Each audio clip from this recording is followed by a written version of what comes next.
ग्राहकाच्या खात्यावर भामट्यांनी ऑनलाईन डल्ला मारल्याचा प्रकार समोर आलाय। आधार अपडेट करण्याच्या बहाण्यानं ही फसवणूक करण्यात आली असून या घटनेमध्ये 2,99,945 रुपयांची रक्कम परस्पर खात्यात वळती करून काढून घेण्यात आली। या प्रकरणी अडगाव पोलीस ठाण्यात फसवणूक आणि IT ॲक्टनुसार गुन्हा दाखल करण्यात आलाय। आनंद सुखदेव माळोदे यांनी याबाबत फिर्याद दिली आहे। माळोदे गेल्या शुक्रवारी आपल्या घरी जात असताना त्यांच्याशी मोबाईल धारकानं संपर्क केला। बँक ऑफ इंडियामधून बोलत असल्याचं भासवून यावेळी भामट्यांनी त्यांना आधार कार्ड अपडेट करण्याचा सल्ला दिला। यानंतर त्यांच्या व्हॉट्सॲपवर बँकेचे ॲप डाउनलोड करण्यासाठी लिंक पाठवण्यात आली।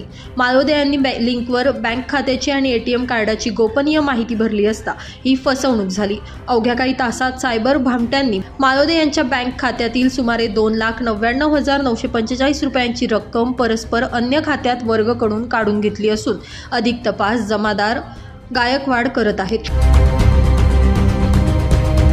ब्युरो रिपोर्ट, नाशिक माझा न्यूज, नाशिक।